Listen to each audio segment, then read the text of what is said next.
The next tip, bashing to the keyboard, classic Multiplier. The next tip is, something that I call frequency or reverb frequency shift trick. So if I load up, in fact I have a project I can show you for that. Hello Moshka, Mosh, I'm totally saying that name wrong. Moksha, yeah. I apologise if I say any words or names wrong. Reading and talking aren't necessarily my strong points. Don't save much on that. That's just a bit of a background track, so cool. Yeah, so this next trick involves basically taking reverb and then frequency shifting it over time. So in fact, let me play it through and then I'll explain how and why it works. So in particular, when you're listening to this, you want to listen to the reverb, which is that background echo you're hearing. It's really cool.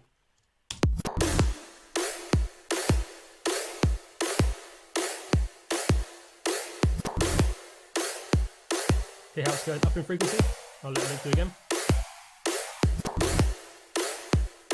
So the reverb's pretty stationary in frequency now, but then it goes up. And solo.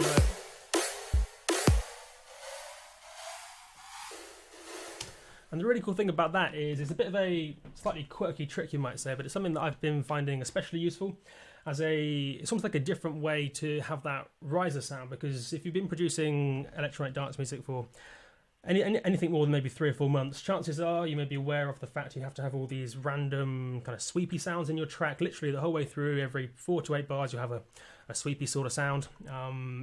All the way through the track. Wait, if I just back to me, cool. Yeah, so you have these sweeps all the way through the track, but that can get a bit predictable, it can get a bit boring, and it can sound like you've literally just grabbed something out of a sample pack and thrown it in your track, which you haven't. That's fine, I suppose, as part of dance music, but the cool thing about this is it's a more interesting way to have the same sort of effect, which is having something rising up over time, but because you're frequency shifting the reverb, it's more interesting and it sounds like it's a part of your track.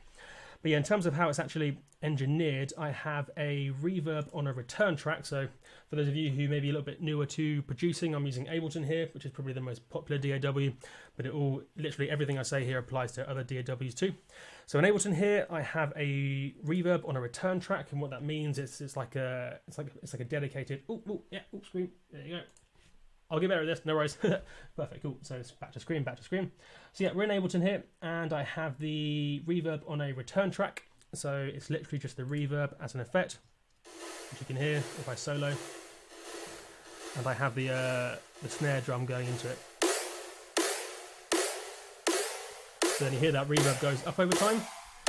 The reason it goes up over time is because of this frequency shifter guy with a bit of automation, which is, again, standard stuff if you're somewhat accustomed to producing, but it's a really cool little trick and something I recommend you spend some time playing around with, because I don't hear too many people doing it, but it's just a much more natural way to have the track go up every 8 bars in this case, 16 bars, 4 bars, whatever it is.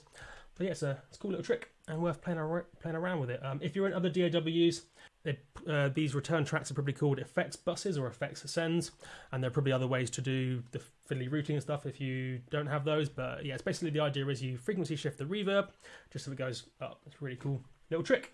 So welcome any new people that have arrived in the next minute or two. Just running through some questions, and yeah, feel free, by the way, to ask questions as you go. I'll see them on the right hand side, and then I can answer them after every single tip. I'll have a look at the questions and answer anything that may pop up, because you basically got my brain for the next hour or two, however long it goes on, because I suppose the questions is the coolest part about this. Keeps it interactive and all that kind of good stuff. Perfect. So